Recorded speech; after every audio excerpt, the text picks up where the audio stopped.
I'm going to be giving you a closer look at this vacuum sealer for food packaging at home. So this is great for vegetables, meat, grains, seafood, anything that you want to vacuum seal and either store on a shelf or store in the freezer or refrigerator.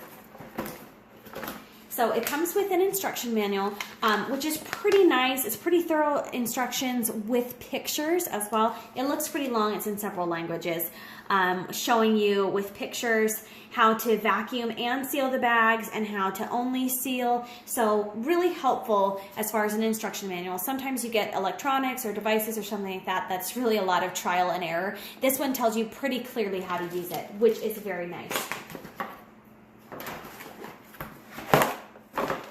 It also comes, so here's your vacuum sealer itself, and your plug, which is detachable.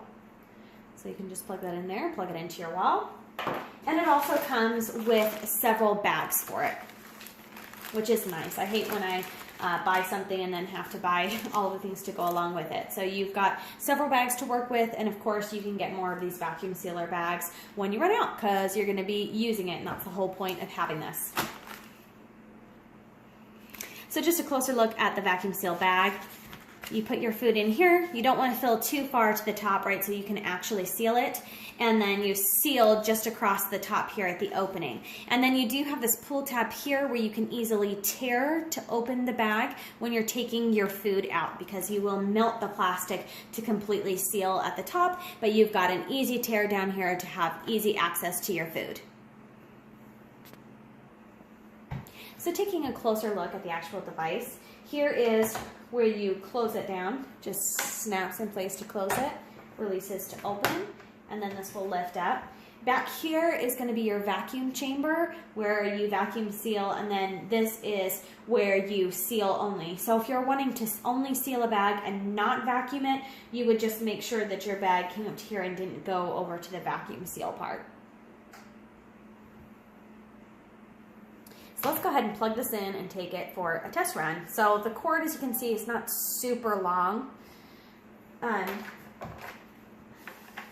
which I like my cords to have a little bit longer length. So hopefully I can reach my plug right here. Yep. All right, so when you've got it plugged in, this green indicator light comes on. All right, I'm gonna take this vacuum sealer for a test run. Vacuum sealing some celery. So celery is one thing that I really like to have around for various things, but I buy a big bushel and not too many of my family members eat it. I have guinea pigs who love it. So I get it and it kind of sits in my fridge, and eventually I see that it goes bad before I can actually use it. So I'm going to try to preserve the life of it, because you can't freeze the celery. So just push that. I'm not going to fill it too full. All right, so I'm going to pull that seal tight here across there, and then I'm going to vacuum seal it. So I'm going to make sure that this area for vacuum sealing, that I have the bag inside of there. Okay, then I'm going to close it on top, clip it over, and hit my vacuum seal button. Right,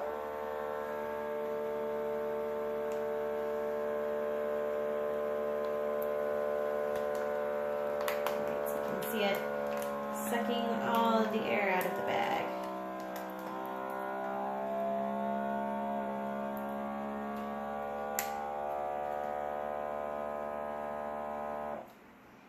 And then it'll switch to red and green when it's completely finished. So here's your vacuum seal release,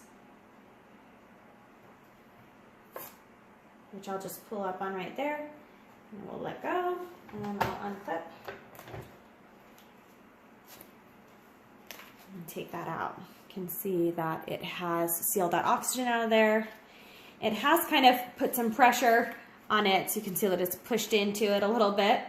But it's still pretty much intact, and keeping that air out of there should keep my celery slices fresher for longer in the fridge. And then when I want to open it, I just tear across there, and that should keep it stored better and make it last longer. You can see that that seal right there has just melted the plastic across there. So you do want to avoid putting things in here that have that are really juicy and have too much moisture, because as you can see, it's sucking the air out. You could see the juice moving up a little bit too, because celery obviously has water in it. And anyway, so if you have like fresh meat, like ground beef or something that has a lot of juice, it will just suck that right out, and it can suck out into your machine and mess up your seal. So for beef and stuff like that, for berries, juicy things like that, freeze them first, then put them in a bag to seal and store in your freezer, and then take out and put in your refrigerator when you want to have them.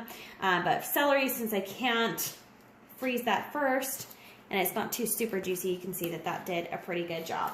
So this model, I mean, you can obviously buy very expensive, huge metal ones. This is mostly like plastic material. It's lightweight, it's small. I'm not one that does a whole lot of vacuum sealing. I occasionally just want to say, oh gosh, I'm not going to eat all this. I want to make it last longer in my fridge, or seal it up really nice so that I don't get freezer burn on my meats or whatever in the freezer. And so I'm just going to use it. I'll probably use it pretty often now that I have it, actually, but as far as having a big, huge, expensive model, this does the job well enough for what I need. So can you get ones that are much nicer? Yes, you're going to pay a whole lot more. You betcha. Next, I'm going to be trying doing some apples. Now, I'm not trying to preserve them like forever, but what's the main problem with slicing up an apple and putting it in a Ziploc bag? With the oxygen, it's going to go brown pretty quick. But I was just trying to see if I could, just for a couple of hours, make it good. Sometimes sending an entire apple to school with my child, they don't eat it all for their lunch, and my son currently, because of losing teeth, doesn't have his bottom teeth have grown back in. They're pretty good, but he doesn't have his two front teeth, and biting through an apple is hard for him. He loves to eat apples, but he's having such a hard time eating. And you can buy those bags with their pre-prepared apple slices, but you just spend so much more. And I always buy so many apples that I thought, I'm going to try to vacuum seal it and see if just for a couple of hours I can keep them from turning brown and keep them still good. So I'll do the same thing here. I'm going to pull that tight and make sure that the edge of my bag comes evenly into the vacuum sealer right here. Close over top, clip into place, and then I'll just put just some pressure right there. Not too much, I'm not really pushing down hard. And I'll hit my vacuum seal button. Could hit this if I just want to seal it. Obviously I want to vacuum seal these. You can see that sucking all the air out of there. And you can see the juices starting to come up as well. Hopefully they won't come the whole way. Yeah. So I don't want to fill this any fuller, otherwise the juices from the apples may have come out and interrupted the seal there. So you can see they just came up to like right there, so we're good. Okay, so I'll pull this to release that little valve there. I just pull up on, and I'll unclip it. And it has sucked the air out and made a seal at the top. So we'll see how long these last in here before starting to brown. So since we've taken the oxygen out, it is a lot of pressure that is pulled on it. So you can see that they've been a little bit squished, but they're hard enough. They haven't gotten too squished. So this would be nice if it kept them from being brown if I did this in the morning or the night before or something, and then my kids can just open that bag and be able to eat those apple slices. So here's where I filled it to. Now the moisture came up to here. I wouldn't have wanted to fill it any fuller because that moisture could have gotten out and come up the top. Then you get it in your machine, you have to clean out of, which is a pain. But if it goes past here, then it can break the seal and air will start to leak back in. So if you want a nice seal, you want to make sure anything with liquids, you give them plenty of space, that it'll start to creep up, but won't come out of the bag. So I'll check back on these in several hours and see what they look like. So these are the apples that I vacuum sealed last night.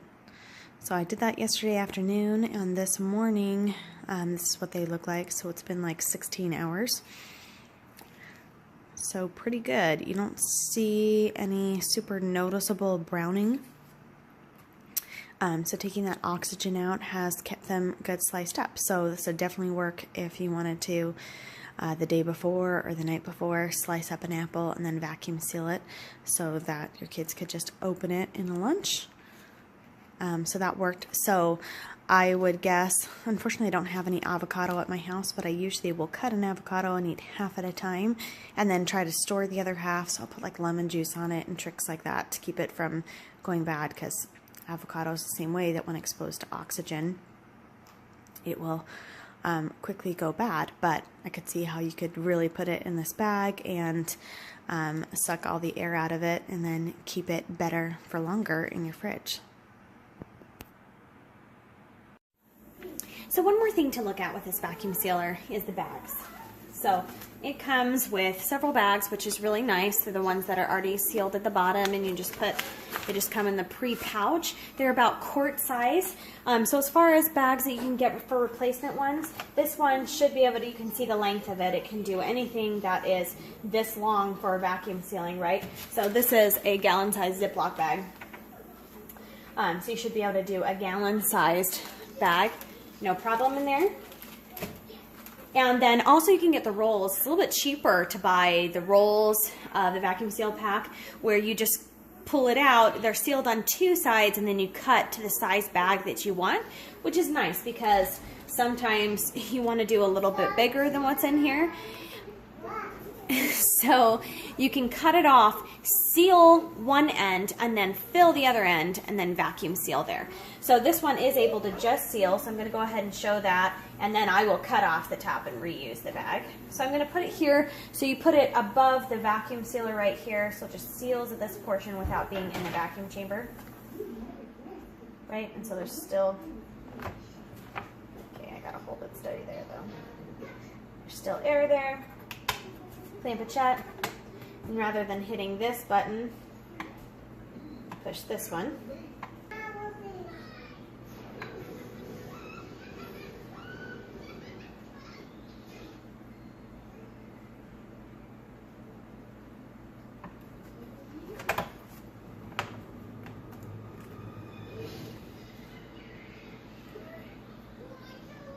Okay, so you just hold it in there.